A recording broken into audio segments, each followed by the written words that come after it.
So what's happening, YouTube? Welcome to ITSJONJONTV. And on today's video, we will be reacting to NBA TV's The Dream Team documentary. So we just wrapped up a series on Magic Johnson, Larry Bird, a Courtship of Rivals series. And I'm gonna go ahead and put that at the top right if you want to check that out. It's a full-part series. Had a lot of fun, had a lot of engagement. For everybody that comments on my videos, trust me, I see it, I will acknowledge it. It takes a while for me to actually get back to this because I actually edit my own videos. I shoot it the whole nine. So whenever I have some free time, I'm gonna go back and actually respond and engage with all of you because I definitely appreciate all of the love and support that we have been getting on this channel. So not gonna waste too much more of your time. I'm really excited to get inside this documentary. Probably gonna be a 3-part series looking at the time and with the amount of time that I normally talk. For those of y'all that's saying, hey, cut it out on the horn, I'm not cutting out the horn. Just letting you know, give me a heads up on that. I will put a timer up every time I blow this horn, but hey, it's a part of who I am and what I do. So anyway, not gonna waste too much more of your time. Let's go ahead and get into the video.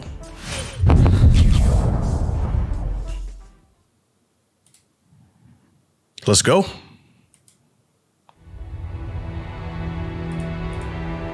Why do people talk about dreams so much in sports? Dream seasons, dream matchups, dream opportunities. They do it because so much of sports is about imagining what you want things to be like. If only the setting were just right. It was one of those times none of us will ever forget. The characters just right. I don't know anything about Angola, but Angola's in trouble. The timing just right. 11 Hall of Famers. I don't think you can ever do that again, at no point in time. If only it could all be the way you might have dreamed it up yourself. Oh, you filming? Yep.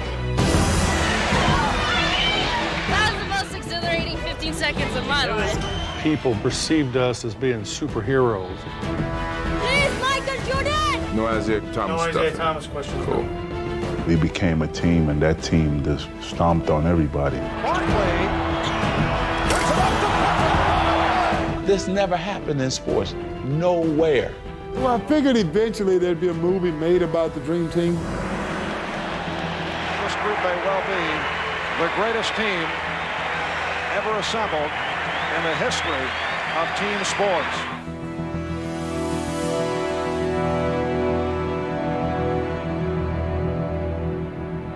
All right, it's a great intro. Quick question for everybody that's watching. Where does the Dream Team rank all time between all of the great Olympic teams that we had represent USA? I'll say it's easily between them and the Redeem team that they had 2008. 2012 team was pretty solid too, but I'll say it's definitely between that 92 team and that 2008 team. And I got to give the slight nod to that 08 team. Hey, don't judge me. We could debate on this. Matter of fact, we could actually do a video on this if you want. But let me know what you think down in the comments below. Anyway, let's go ahead and get back to the video. God bless you, and God bless America. 20 years can go by pretty fast, and the world isn't gonna stop and wait for you to remember what it used to look like. 1992 was a time of change. New faces in America quickly transforming into cultural icons. None more so than the superstars of the NBA. The Bulls have repeated. Let the party begin. After the legends of the 80s had lifted the league's profile to new heights, a fresh crop of players had blown the lid off.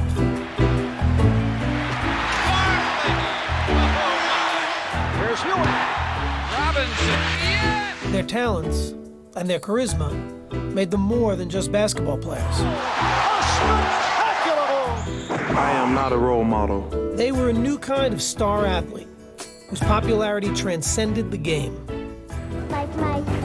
If I could be like Mike. Is it the shoes? No, Mom. And now the very best of them awaited their brightest showcase, the world's largest athletic stage, the Olympic Games in Barcelona, Spain, even if no one truly realized the impact they would make there. It's a watershed moment in the history of sports, not just the Olympics, not just basketball. It moved the culture along. But in 1992, not everyone was ready for them. Not everyone thought pro basketball stars had a place in the Olympics. This kind of thing had never, ever, ever been done. So there was a lot of, poking the bear, if you will, by people in my profession. Sports journalists and journalists in general were skeptical, angry, because this wasn't the Olympic movement. The Olympic ideal had always been about amateur competition, which meant the United States had always sent basketball teams made up of college kids, teams that dominated for decades. In 1972, the Soviet Union was awarded a victory over the U.S. in a controversial gold medal game. The United States apparently had won the game, but the debate still goes on. To this day, that American team still hasn't claimed their silver medals. Oh, wow. But that result seemed like a fluke when the Americans got the gold in their next two Olympic appearances. U.S. has its 9th gold medal. While the U.S. celebrated, though, the rest of the world was catching up. So in 1988, when the Soviets won again, there was no talk of any fluke. The United States goes home with a semifinal loss to the bigger, more experienced USSR team. I was embarrassed. I know some of the guys left their medals there in the room. They didn't want to take them home. And here we are, USA on our chest, and we didn't get the job done. But the amateur ideal had gotten muddled. While NBA players were prohibited from Olympic competition, oh, they had some stars on that team. From other leagues abroad could play. If you played in Europe for money, you were an amateur, but if you played in the NBA for money, you were a professional. And so our players weren't eligible. I'll tell you who else was a powerhouse back then in Olympic play, and people don't talk about them often, but Yugoslavia, prior to, I guess, the breakup of the country, they had a lot of stars playing together, and they were stacked, not gonna lie. Vlade Divac, Tony Kukoc, Drazen Petrovic, all those guys from the same area, man. So Olympic play, FIBA play, it was a challenge back in the day. And those guys, they were the best in the world, but you never heard of them because they were overseas. So the United States did have a big challenge on their hands, and I'm glad that they were actually able to move forward and make this happen to where our best players could actually represent the country. So, hey, fun fact of the day, I think. Let's get back to the video. NBA for money, you were a professional. Abroad could play. If you played in Europe for money, you were an amateur, but if you played in the NBA for money, you were a professional. And so our players weren't eligible. Those other countries were using pros, playing against 18, 19-year-old kids. That is really unfair. Changing the hypocrisy, though, was a central goal of a European named Boris Stankovic, the head of FIBA, the World Basketball Federation. He was very much intent on lifting basketball up to the highest possible level of international sports. And if the whole world knew that the very best players in the world were not participating in the Olympics, that made it a second-class event. So in 1989, Stankovic issued a resolution to allow pros from all leagues to compete in the Olympics. But back in America, the NBA was lukewarm to the idea. We wanted to be good partners with FIBA to grow the sport of basketball, but we weren't particularly anxious. We didn't know. I'm gonna relax this video because y'all gave me a lot of flack for joking on the whole Magic Johnson situation last video. But man, just imagine you're in the United States, and I'm not trying to like clown anybody's name or anything like that, a culture, but Stankovic, you know what I'm saying? Like, Yeah. Might have a couple of jokes thrown your way, man. Just quite a few. So anyway, let's go ahead and get back to the video. Partners with FIBA to grow the sport of basketball, but we weren't particularly anxious. We didn't know what it would mean. We didn't know if our players would want to do it. We didn't know what the logistics were, but the vote passed and NBA players were eligible for the Olympics. Now the issue wasn't about whether American pros could play, but whether the best players wanted to play. The one guy that, that we were a little concerned about was probably Michael. The thought back then was Michael Jordan plays 36 holes of golf 90 days during the summer. What the hell is he going to be doing playing basketball? I was hoping they would not ask me to participate. And I was trying to figure out a way graciously that I could decline.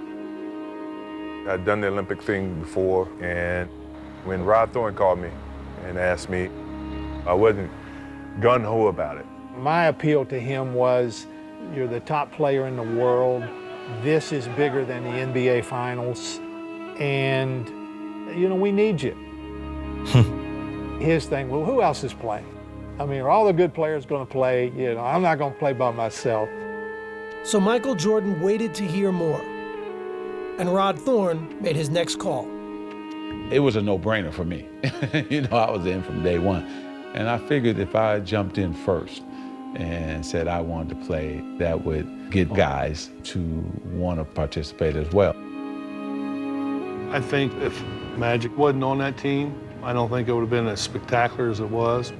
And to finish out our careers, that was important for both of us. Once you get guys like Magic and Larry committing to the team, then all of a sudden it becomes something very, very special. Representing the USA is already a tremendous honor, but to know that you're going to be on a dream team is a once-in-a-lifetime experience. Magic, Bird, and David Robinson weren't alone in their pride.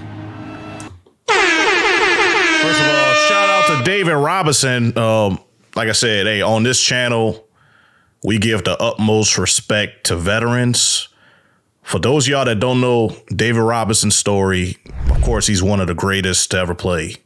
I think he was a 50th greatest player to ever play, but he also served in the Navy. So, like I said, service to his country. He takes a lot of pride in that, representing the United States in all facets. And hey, shout out to him, man. So, of course, Magic, Larry, we already know about them dudes. Blowing the horn again. Shout out to them, man. But anyway, yeah, just fun fact of the day. This team actually has a lot of unique stars that play on the team. And let me try to just go ahead and name them all. All right. Let's test my basketball knowledge. So we got Jordan, Pippen, Magic, Larry, Patrick Ewing, which I'm cheating. I mean, he's right here on the screen. Then you have David Robinson, Charles Barkley, John Stockton, Karl Malone, Christian Laettner, Chris Mullins, and I think that's it. I think I might have got everybody. I don't know. Let me know how I did in the comments. I'm gonna figure this out in the edit if I miss anybody, but I think I got everybody. I think I do. So anyway, let's go ahead and get back to the video. They called in the big guns. We're the Navy SEALs that we had to go over there and kick butt and take names. With those stars and the Utah Jazz tandem of John Stockton and Karl Malone, the dream team was starting to take shape. It don't matter if you call me last. I got the call. I didn't feel like that I deserved to be called, but I truly wasn't going to tell them that. I was like, yeah, I'm in. I didn't even think to say who else was on the team. I'm like, yeah, I'm good. Yes. Charles Barkley's ability was never in question, but his attitude was. God want us to win the world championship. I don't know if I go that far, Charles. No, I talked to him the other night. I learned early in Philadelphia. It doesn't matter what I say. So from this day forward, I'm gonna say what the hell I want to say, and some people are gonna like it, and some people are gonna dislike it. But Hey, you hear that? You hear that, people? You hear that, America? You may not like what we gotta say. You may not like when we blow the horn. But we gonna do what we do, you dig? Shout out to Charles Barkley. Hey, one of the greatest players to ever play, and also his post-NBA career, one of the best TV personalities that's out there. Fun to watch, entertaining. He's always gonna make your time watching him worthwhile, whether it's on the court or off the court. One of my favorite players of all time. He's a undersized power forward, but one of the most dominant to ever play. Like, hey, once again, shout out to Charles Barkley. Let's go ahead and get back into the video. After a series of incidents on and off the court. So from this day forward, I'm gonna say what the hell I wanna say. And some people gonna like it, and some people gonna dislike it. A series of incidents on and off the court. The least of the committee's concerns were about what Barkley would say. I was asked to talk to him. He was so honored that we would even think about asking him. He convinced me that you won't have any problems with me. Now, with the team nearly complete, Rod Thorne had enough talent secured to go back to where he started. Representing my country was a big thing, but I think, the biggest motivation for me was now I get to spend time with some of the guys I compete against all the time. Portland's Clyde Drexler. That's who I forgot. Clyde freaking Drexler, man. Oh, man, I was doing good, too, man. I had a feeling I left somebody out just so I left out Clyde Drexler. Sorry, Clyde Drexler. Shout out to Clyde Drexler, man. He's a great player also. I forgot. I'm sorry. Back to the video. Drexler rounded out the list of NBA players, while the final spot on the roster was reserved for an amateur. Duke's Christian Laettner. And it's crazy. Like, how did I get Christian Laettner on my list, but I forgot Clyde Drexler, bro? Even though Christian Laettner, he's one of the greatest collegiate athletes to ever play, but I mean, man, Clyde Drexler, man, he's a 50th greatest player of all time, man. So let's go ahead and get back into it. Portland's Clyde Drexler rounded out the list of NBA players, while the final spot on the roster was reserved for an amateur. Duke's Christian Laettner, coming off back-to-back NCAA titles. There's the pass to Laettner. Puts it up. Yes! In any other Olympic year, Laettner might have been the team's biggest star. But on this team, he was fine with being the last guy on the bench. I tell people this all the time, and it may shock them, but my most enjoyable year was my freshman year because they don't expect nothing from you except carry the luggage, do the laundry, and get our donuts. And that's easy. The harder thing is to be the leader. By May of 1991, 2 months before the Olympics, the team was set. One college kid and 11 future... Sorry, y'all, I need a thumbnail, so, yeah. Gotta do what I gotta do, you dig? Hall of Famers. The man charged with putting it all together was the unflappable Chuck Daly. Okay, all set? I'm set. Chuck looked the part. He was the guy that looked like he owned the arena, but he would also push the broom. His hair was beautiful. His suits were immaculate. He wanted to win, but he wanted to look good. As the head coach of the Detroit Pistons, Daly did both, winning back-to-back championships in 1989 and 90. The Pistons are winners and still champions of the world.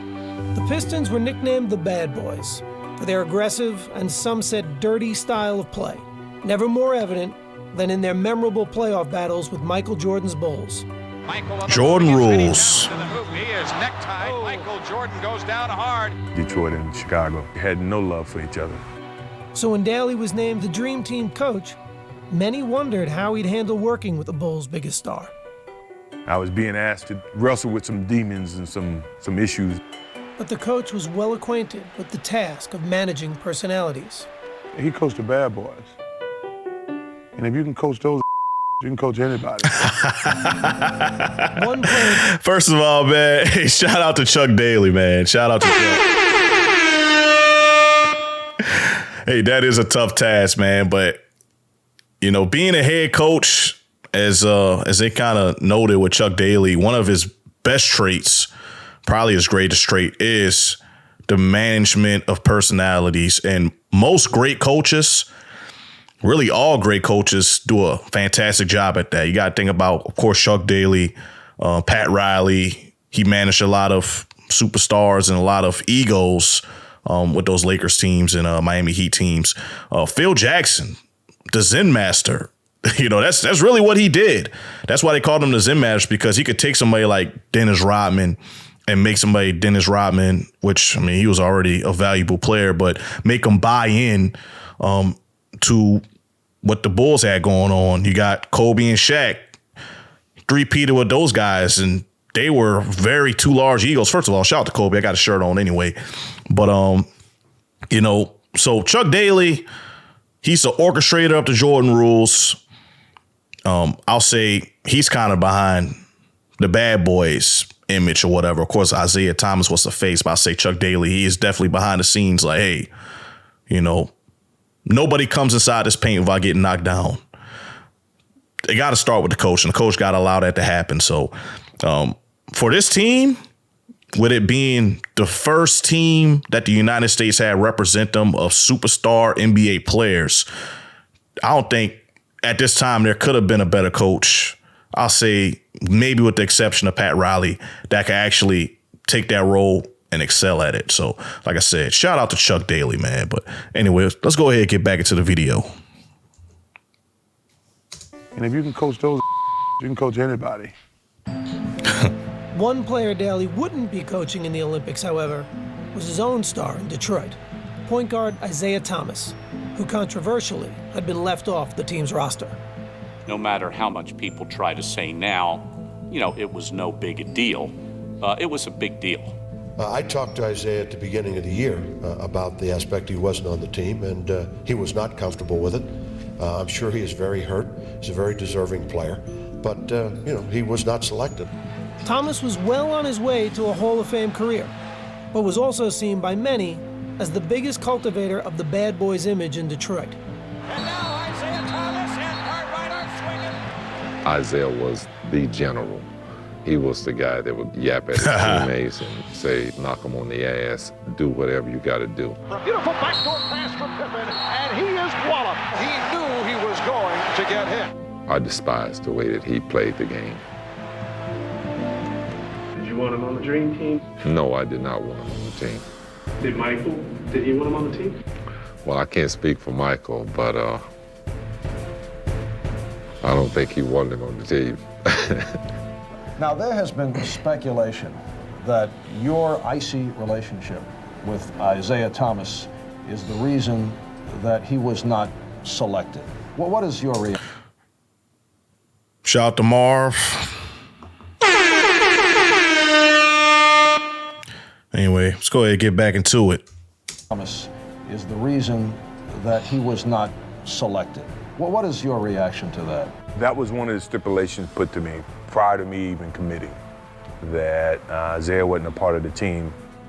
I was getting strong innuendos that it wasn't just, you know, it was coming from higher places that didn't want Isaiah Thomas on the team. Certainly things are being pointed at me because of our relationship and of course about the way that the end of the game between Detroit and Chicago ended. We were picking the group just after the Pistons had been eliminated by the Bulls, and it was very bad timing for Isaiah. Everybody had fresh in their mind the picture of Isaiah walking off the court. Pistons wasting no time in getting out of here. They left the bench, although there's 7 and 9/10 seconds remaining. The Pistons just left. When the Pistons walked off the court before the final bell, I think it left a... I ain't gonna lie. I'm not even really mad at that, to be honest with you. I am not upset. It's competition. We're at war. You beat me. Would I have shaken their hand? Yeah. But if I'm the team that's on the winning side, I'm not upset at that you didn't shake my hand. You don't have to shake my hand. You don't have to give me no fake love. You don't have to give me no fake congratulatory message. because I beat you. I won.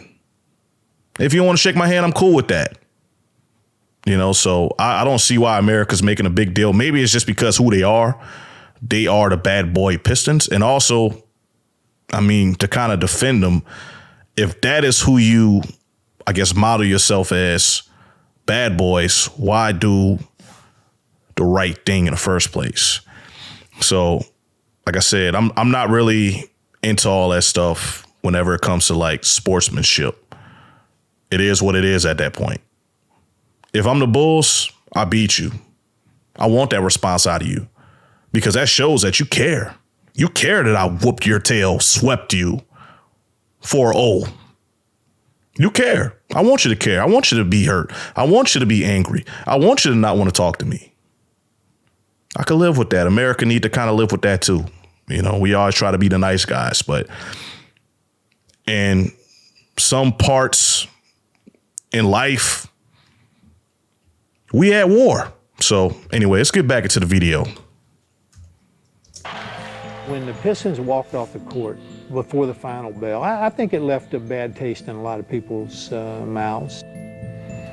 All right, no Isaiah Thomas stuff. No Isaiah Thomas questions. Cool. Jordan and the team were done answering questions about Isaiah. But with training camp approaching, a bigger question would need to be answered. Hello, how you doing? How would the 12 stars that were selected play together? Welcome. Training camp began on June 22nd, 1992, in La Jolla, California. And when the gym doors opened, no one was quite sure what to expect, especially the players themselves. There's a lot of egos in one gym and on one team. Everybody wanted their form to shine and showcase why they were a part of this team. With all these stars on the team, if it comes down to the last shot, who's gonna take the shot? Me. Everybody in the world has an ego. The only difference between us, we have a reason to have an ego. Every one of us felt like we was a everybody. And when practice started that first day, every player seemed to be trying to prove just how great they were. Dang. It was a very competitive practice. And I'm thinking, aren't we all on the same team? Patrick go, I don't want to play with David, I want to play against him. Then you hear Michael say, I don't want to be on Magic's team, I want to play against him. Every evaluation of Michael Jordan at that time was, he's good, but he's never Magic Johnson. In my competitive nature, I wanted to use every little bit that I could gather so that I can gain an advantage. Karl Malone, he's the only guy I would even compare to myself at the power forward position. So I want to prove that I was the best power forward in the world. Charles. Yeah, he's a great talent. Do I think he's better than me? Hell no. So let's do this. By the time this over with, you're gonna be thinking I'm damn good too. First. I ain't gonna lie, man. I kind of like the hostility a little bit, man. I like the fierce competition. Who the best in the world? Is it me or you? Who's the best in our position? Is it me or you? Matter of fact, line up. Let's see. Let's run them ones. I like that. Iron sharpens iron. In order to be the best, you got to beat the best. All right. So I'm not upset at that one bit, man. Got a couple more minutes left in this part. Like I said, I'm going to try to do 3 parts of this, man. So let's go ahead and get right back into this. But I like that. I'm a fan myself. You're going to be thinking I'm damn good too. First practice. Barkley drives baseline and Karl Malone jumps up like this. Barkley just dunked on him so hard. It was just an unbelievable play. I felt like, man, I cannot believe that I'm part of this practice. A few days later, the team had a chance to acclimate themselves to playing on the same side. Chuck Daly had scheduled a scrimmage against a select group of college players, a group thrilled to be facing off against their idols. All right, so we're going to go ahead and wrap it up right here. Man. So, first of all, I'm really excited to actually get into this documentary after the one I just wrapped up, A Courtship of Rivals. Personally, I am a fan. I love kind of getting the inside story on stuff like this, the Dream Team. Like I said, I know a little bit about the 92 team. This happened a little bit before I was born. I was born in 95, so I'm a youngster compared to, most of y'all that actually lived through this. But it's exciting to actually see and learn about the players that were a part of this team. If you haven't already, drop a comment down below what you want me to check out after this, because like I said, I'm doing this in 3 parts. Might be able to wrap this up sooner than the last one, of course. So check out one of these other videos if you're interested in anything else on the channel, and see you on the next video. Love you. Peace.